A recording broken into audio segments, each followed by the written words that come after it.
Vous recherchez une école de référence pour une double formation universitaire et professionnelle de qualité? Voici l'opportunité à ne pas rater. L'École supérieure d'administration, d'économie, de journalisme et des métiers de l'audiovisuel ESAE vous offre des programmes d'enseignement en licence et en master orientés vers l'emploi qui font d'elle une référence à travers les filières de l'administration générale et territoriale, l'administration du travail et de la sécurité sociale, droit, diplomatie et relations internationales, administration hospitalière, universitaire et intendance, journalisme et métiers de l'audiovisuel et toutes les filières des sciences de gestion. Une seule adresse, www.esae.bj. Rendez-vous dès maintenant sur nos campus ESAE Bedjromende au numéro 90 93 65 21 ou au numéro 98 98 14 00. Paracourt sur le numéro 52 46 12 12. Aboumé-Calavi au numéro 52 88 44 44. Akpata au numéro 52 88 33 33. ESAE, l'excellence à un nom. Romaric, bonjour à nouveau. Bonjour. On démarre ce bulletin sportif avec la 22e journée de la Ligue professionnelle qui a connu son épilogue.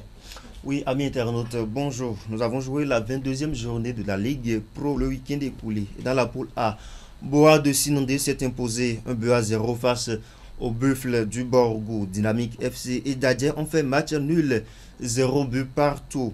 Même scénario entre Real Sport et AS Tonnerre. Dynamo de Paracourt après le devant face à Dynamo d'Abomey sur un score de 1-0. Abeille et Beke ont respectivement chuté 0 but contre 1 devant Lotopopo et Damissa.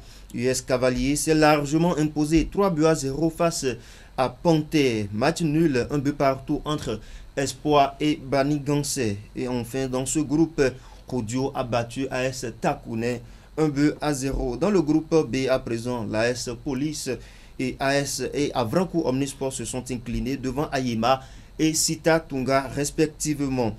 Coton a joué avec l'USS Krake, nul 0 but partout.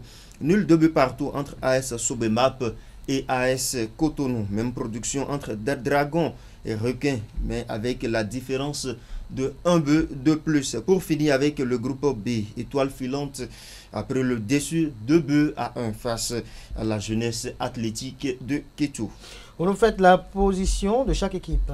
Oui, amis internautes, dans le classement, dans la poule A, Dadje garde la tête avec 44 points. L'US Cavalier est deuxième avec 41 points. Damissa, 40 points.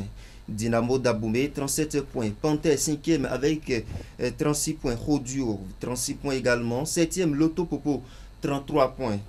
Banigansé, 32 points. 8e sur la liste, Espoir de Savalou, 32 points. 9e, 10e à présent, AS Takouné, 30 points. 11e, BKFC, 28 points. 12e, Buffle, 27 points. Boa de Sinandé à 25 points. Et 13e, 14e sur la liste, Abeille Football Club, 23 points. 15e, AS Tonnerre, 20 points. Dynamique FC, 17 points. Real Sport, 15 points. Et Dynamo de Paracourt qui boucle la boucle avec 15 points. Dans la poule B, Dragon est toujours en tête avec 37 points. AS Sobemap, 37 points également. 3e, Ayima, 35 points. Coton est 4e avec 35 points. L'USS Krake est 5e avec 34 points. La jeunesse athlétique, la jeunesse sportive de Poubert, est 6e sur la liste avec 30 points. 7e, Asvo, 28 points. Aspac, 28 points également. AS Police, 27 points. Adidja est 10e avec 25 points. Sitatunga est 11e avec 24 points. AS Cotonou est 12e avec 23 points. Requin FC est 13e avec 23 points. 14e à Avrankou Omnisport, 22 points. Aziz AFC est 15e avec 19 points. La jeunesse athlétique de Kétou est 16e avec 19 points. 17e sur la liste, Étoile filante, 15 points. Et bien évidemment, la jeunesse sportive de Ouida est reléguée à la 3e division. Et puis nous poursuivons cette page d'espoir avec les Amazones U17 qui se sont qualifiés pour le 3e tour après avoir battu la République démocratique du Congo. Bien évidemment, Abdelkader est score cumulé 5-0. C'est ce qu'on compte désormais. Les talentueuses Amazon U17 ont brillamment validé leur ticket pour le troisième tour préliminaire en s'imposant avec autorité 3-0 face à la République démocratique du Congo lors du match retour grâce aux magnifiques réalisations de Deo Gracias Ebi à la 22e minute, de Gandono Ruben à la 63e minute et de Labile Echo à la 65e minute de jeu. Elles confirment avec éclat leur supériorité après leur succès convaincant au match aller. Un double triomphe retentissant qui leur ouvre les portes, la panache vers le mondial U17. Ce serait historique dans le football béninois. Dans le football béninois. Et puis on finit avec le football béninois qui est en deuil avec l'annonce du décès du vice-président de Ainovi FC.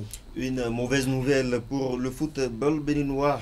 Le football perd l'un de ses piliers au Bénin, Pierre-Alain Kedom, puisque c'est de lui qu'il s'agit. Agent de la Fédération béninoise de football cet été, ce dimanche 16 mars 2025, laissant un grand vide.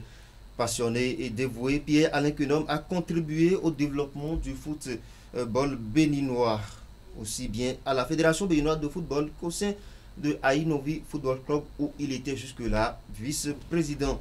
Son travail acharné et son amour pour le sport ont marqué tous ceux qui l'ont côtoyé. Son décès a profondément touché la famille du football. Le président de la Fédération béninoise de football, Mathurin de Chacus, et le comité exécutif ont adressé leurs sincères condoléances à sa famille et à ses proches. Que son âme repose en paix, peut-on lire sur la page officielle de la Fédération béninoise de football du Bénin.